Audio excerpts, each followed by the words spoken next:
Warning!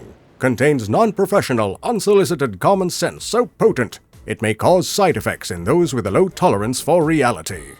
There's been a high-stakes race to bubble-wrap a toddler before they turn a corner in the living room. The result? A generation of fragile, easily triggered minds. People who view a differing opinion as a declaration of war and respond with a terminal cancellation on social media. Today, well, you're here because we believe in preparing the youngling for the road, not the road for the youngling. To aid you, I propose an antidote to fragility, a dose of order. I submit the foundational gift. Family movie night with the Star Wars original trilogy, or as I call it, the original therapy. Promotes anti-fragility, it does. But why Star Wars, and why now? Well, George Lucas made Star Wars during a morally bankrupt time. People were cynical, angry, and stopped wearing deodorant, just like today. Lucas felt a need for cultural renewal, moral clarity, and a reset of the moral compass, told through the mythical hero's journey, which builds character through struggle. Through that country boy, Luke Skywalker, Texas Ranger. We could all use a little country right now. Think of Star Wars Family Night as a harmless way to introduce stress in small doses. An easy-to-consume psychological immune system that breaks fragility. And worry not, it's more PG-13 than There Will Be Blood. Or worse, TikTok. I further submit that the OT is a primer for what author Nassim Taleb calls anti-fragility. Define anti-fragility, I will. Anti-fragile.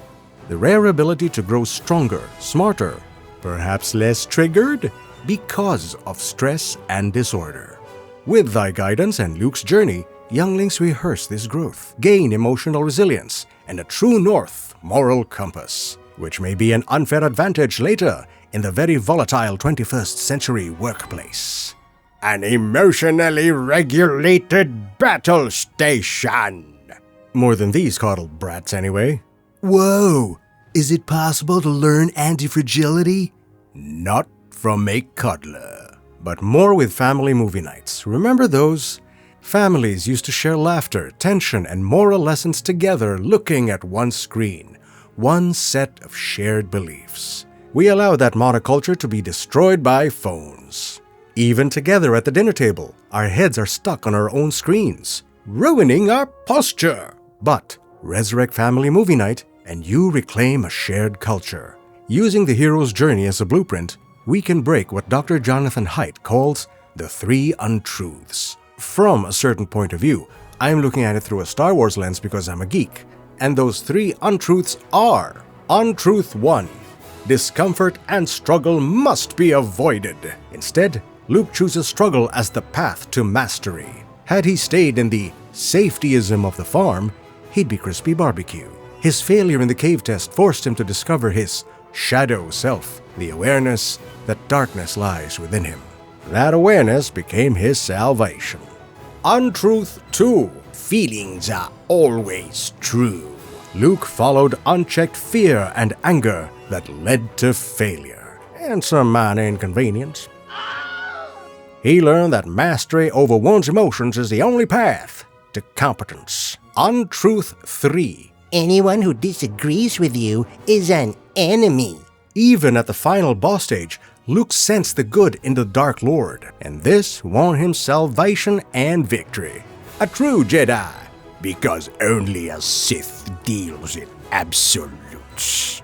And evidently not skincare. By pressing play, you aren't just watching a space adventure, you're injecting a dose of anti-fragility and giving a blueprint for order. Turning younglings into footballs, life may kick them around, but they'll always bounce back in a world that shows them little regard. Also, you create a shared language. You get to deliberate complex questions like, is a certain point of view a lie? Is the coolest figure in pop culture a bad dad? Is it cool to mouthkiss your sister if you aren't from Tatooine? It's not. I jest, but these are exercises for morality, reason, judgment, and a bullshit radar. To use Luke's dad as an example. If he did not worship his feelings, he'd know I was a crooked politician. We aren't talking about future voters here. To end is the most responsible thing you can do, also the easiest. Put the phones down. Pop the popcorn. Make the memory of turning a youngling into a Jedi master of emotions. Do it while your neighbors are making their younglings unemployable. And if nothing else, Find comfort in the past, you will. thanks for watching. May the Force be with you, and also with you.